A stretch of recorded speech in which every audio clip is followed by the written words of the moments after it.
ദേശീയപാത നിർമ്മാണം ഇനിയും പൂർത്തിയായില്ല. ഒരു മാസം കൂടി വേണ്ടിവരും.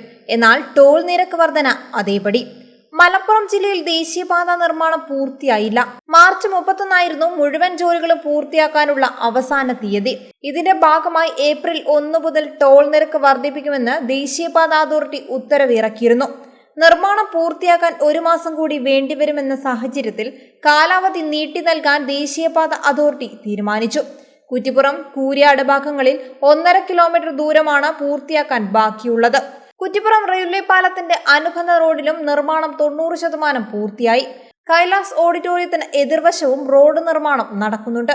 കുറ്റിപ്പുറം ഹൈവേ ജംഗ്ഷനിൽ നിന്നും ദേശീയപാതയിലേക്ക് പ്രവേശിക്കുന്ന സർവീസ് റോഡ് അടച്ചിട്ടാണ് പ്രവൃത്തി നടക്കുന്നത്. കൂരിയാട് പാലത്തിന്റെ പ്രവൃത്തികളും അവസാന ഘട്ടത്തിലാണ്. അതേസമയം ഏപ്രിൽ 1 മുതൽ ടോൾ നിരക്ക് വർദ്ധിപ്പിക്കാൻ തീരുമാനിച്ചതിൽ മാറ്റമില്ല. നിർമ്മാണം പൂർണ്ണമായും പൂർത്തിയാകാതെ ടോൾ നിരക്ക് വർദ്ധിപ്പിക്കുന്നത് പ്രതിഷേധങ്ങൾക്കും കാരണമാകും. നിർമ്മാണം പൂർത്തിയാകാൻ കാലാവധി നീട്ടി നൽകിയതുവരെ ടോൾ നിരക്കും വർദ്ധിപ്പിക്കരുതെന്നാണ് ആവശ്യം. ഇതു സംബന്ധിച്ചും ദേശീയപാത അതോറിറ്റി ആലോചനയിലാണ്. ലൈറ്റ് മോട്ടോറിന് 5 രൂപയും ഹെവി വെഹിക്കിളിന് 20 രൂപയും വർദ്ധിപ്പിക്കും. ഒരു മാസത്തെ പാസിന് 10 രൂപയും കൂട്ടി. ലൈറ്റ് മോട്ടോർ വാഹനങ്ങൾക്ക് 150 രൂപയാണ് നിരക്ക്. 24 മണിക്കൂറിൽ മടക്കയാത്ര നടത്തുകയാണെങ്കിൽ 225 രൂപ. ലൈറ്റ് കൊമേഴ്ഷ്യൽ വാഹനങ്ങൾക്ക് 240 രൂപയാണ് നിരക്ക്. ഒറ്റ ദിവസത്തിനുള്ളിൽ തിരിച്ചു വരികയാണെങ്കിൽ 365 രൂപ നൽകിയാൽ മതി.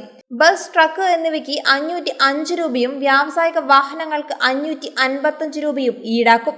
ഹെവി കൺസ്ട്രക്ഷൻ മെഷീനറി വാഹനങ്ങൾക്ക് 795 രൂപയും 7 അതിൽ കൂടുതലും ആക്സിലുകളുള്ള വാഹനങ്ങൾക്ക് 970 രൂപയാണ് പുതിയ നിരക്ക്.